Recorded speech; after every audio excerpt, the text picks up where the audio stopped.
এখানে আমাদেরকে finger press করে ডিজিটালি আমাদেরকে অ্যাটেন্ডেন্স দিতে হয়।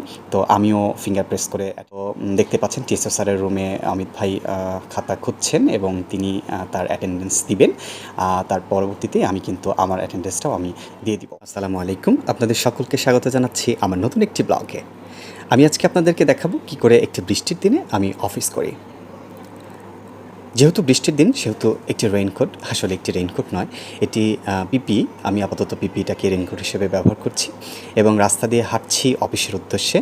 আপনারা দেখতে পাচ্ছেন কি সুন্দর চারপাশ সবুজ আমাদের গ্রামটি এবং নানা ধরনের পাখির ডাক শুনতে পাচ্ছেন, ব্যাঙের ডাক। যেহেতু বৃষ্টি হচ্ছে সকালবেলা, তো ভোরে বিভিন্ন পাখির ডাক শুনতে খুবই মজার, খুবই ভালো লাগে। এবারে আমার পেছনে বেশ কয়েকটি হাঁস দেখতে পাচ্ছেন আপনারা। হাঁসগুলো বৃষ্টিতে ভিজছে, অনেক আনন্দ করছে। তো রেইনকোট পরে প্রচণ্ড গরম লাগছিল, তাই আমি এখন রেইনকোটটি খুলে ফেলবো। এবং এখন খুব বেশি আর বৃষ্টিও নেই, বৃষ্টি ইতিমধ্যেই থেমে গেছে। আমিও প্রায় বাজারের কাছাকাছি চলে এসেছি, চিনাখরা বাজার। আপনারা দেখতেই পাচ্ছেন আমি প্রচণ্ড গরম লাগছে বলেই পিপিটি খুলে ফেলছি এবং এটিকে ভাঁজ করে আমি ব্যাগের মধ্যে গুছিয়ে রাখবো।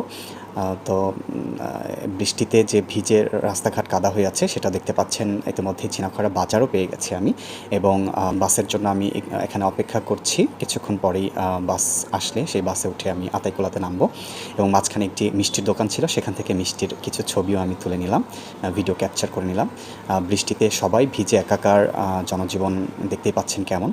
তো আতাইকুলা থেকে ড্যামরা যাওয়ার উদ্দেশ্যে আমাদেরকে এই বাঁশের সাঁকোটি পার হতে হয়, যেহেতু পাশে একটি নির্মাণাধীন ব্রিজ রয়েছে। এটি আসলে কবে এই নির্মাণ কাজ শেষ হবে সেটি জানা খুবই মুশকিল, যার কারণে আমাদেরকে আপাতত এই বাঁশের সাঁকো দিয়েই পার হতে হয় এবং সিএনজিতে করে এই যে ড্যামরাতে এসে পৌঁছাতে হয়। এখান থেকে আমাদেরকে চলে আসতে হয় 50 শয্যা বিশিষ্ট উপজেলা স্বাস্থ্য কমপ্লেক্স ফরিদপুরে। আপনারা গেটে লেখা দেখতে পাচ্ছেন এবং এখানে এসে আমার যেটা হলো অমিত ভাইয়ের সাথে দেখা। আমি অমিত ভাইয়ের সাথে করমর্দন করে দুজনে একসাথে অফিসে ঢুকবো।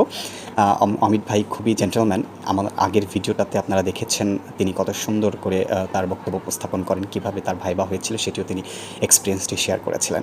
আমি কিছুটা জুম করে উপজেলা স্বাস্থ্য কমপ্লেক্স ফরিদপুর লেখাটা আপনাদেরকে দেখিয়ে দিলাম এবং দেখুন হাসপাতালের পরিবেশটা কত সুন্দর আসলে। চারপাশে পাশে মসজিদ ছিল। আমি আস্তে আস্তে এগোচ্ছি সামনের দিকে। আমাদেরকে বাম পাশে দেখতে পাচ্ছেন এটি ইমার্জেন্সি এবং ডান দিকে প্রশাসনিক ভবন। এখানে আমাদেরকে ফিঙ্গার প্রেস করে ডিজিটালি আমাদেরকে অ্যাটেন্ডেন্স দিতে হয়।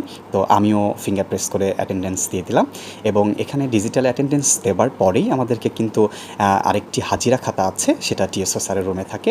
ওখানে গিয়ে আসলে আমাদেরকে একটা সিগনেচার করতে হয় হাজিরা খাতাতে। তো দেখতে পাচ্ছেন টিএসও স্যারের রুমে অমিত ভাই খাতা খুঁজছেন এবং তিনি তার অ্যাটেন্ডেন্স দিবেন। তার পরবর্তীতে আমি কিন্তু আমার অ্যাটেন্ডেন্সটাও আমি দিয়ে দিব এবং দেখতে পাচ্ছেন আমিও সিগনেচারটা করে দিলাম এবং সিগনেচার করা শেষে আমি যেটা করব, আমাদের অফিসের খুবই গুরুত্বপূর্ণ একজন ব্যক্তি মোশারফ ভাই, উনি অত্যন্ত সরল এবং ভালো মনের মানুষ। তার হাসিটা দেখলেই সকালবেলা অফিসে এসেই কিন্তু মনটা ভালো হয়ে যায়। তিনি অনেক মজার একজন মানুষ এবং সবচেয়ে বড় কথা, তিনি আমাদের এক হাই স্কুলের একজন শিক্ষক, সম্মানিত শিক্ষক, তার ভাতিজা। তিনি এখানে জব করেন। তো এখন চলুন যাওয়া যাক আমার অফিসে। আমার অফিসে যাওয়ার জন্য সিঁড়ি বেয়ে দোতলায় উঠতে হবে এবং দোতলায় উঠেই কিন্তু আমার অফিস। এবং সবচেয়ে বড় কথা হলো প্রতিদিনই কিন্তু আমাকে রোগীদের কাছাকাছি থাকতে হয়, রোগীদের সংস্পর্শে থাকতে হয় এবং তাদেরকেও আমি চেষ্টা করি একটু খোঁজখবর নেওয়ার, সবাই কেমন আছে এবং তাদের চিকিৎসা ঠিকমতো হচ্ছে কিনা এই ব্যাপারটাও কিন্তু আমি একটু তাদের সাথে কথা বলে খোঁজখবর রাখার চেষ্টা করি। এ পর্যায়ে চলে আসলাম আমার অফিসে। দেখতে পাচ্ছেন আমার দায়িত্বে বর্তমানে আছেন যিনি, আমাদের অত্যন্ত শ্রদ্ধেয় এবং খুবই ভালোবাসার একজন মানুষ, খালেক ভাই। তিনি খুবই ভালো মনের একজন মানুষ। তার সাথে কাজ করে এই বেশ কয়েকদিনে অনেক কিছু শিখতে পেরেছি। তার সাথে সাক্ষাৎ শেষে এবার আমি চলে আসলাম এক্সরে রুমে। এখানে আছেন মকুল ভাই, আমি তার সাথে দেখা করব। তিনিও খুবই মজার একজন মানুষ। আমি তাকে সকালবেলা তার সাথে করমর্দন করলাম এবং তার সাথে করমর্দন করা শেষে এবারে চলে আসলাম সুমন ভাইয়ের রুমে। এখানে আছেন দেখতেই পাচ্ছি এসআই সবুর ভাই। তার সাথে করমর্দন শেষে আমি সুমন ভাইয়ের সাথে সাক্ষাৎ করলাম এবং এখানে একজন নার্স আপু আছেন, তিনিও ফার্মাসিস্ট হিসেবে কাজ করছেন। তো এই ছিল আমার আজকের যে ব্লগ, সেটি আসলে আমি কিভাবে বাসা থেকে অফিস পর্যন্ত বৃষ্টির দিনে গেলাম সেটা আপনাদের সাথে শেয়ার করলাম। আশা করছি অবশ্যই ভালো লেগেছে। এর পরবর্তীতে আমি আরেকটি ভিডিও নিয়ে আসবো, সেটি হচ্ছে ভাইবা সংশ্লিষ্ট। তো পরবর্তী ভিডিও দেখার আমন্ত্রণ জানাচ্ছি এবং অবশ্যই আমার ভিডিওটি ভালো লাগলে আপনারা লাইক কমেন্টে জানাবেন এবং ফলো করবেন। ধন্যবাদ।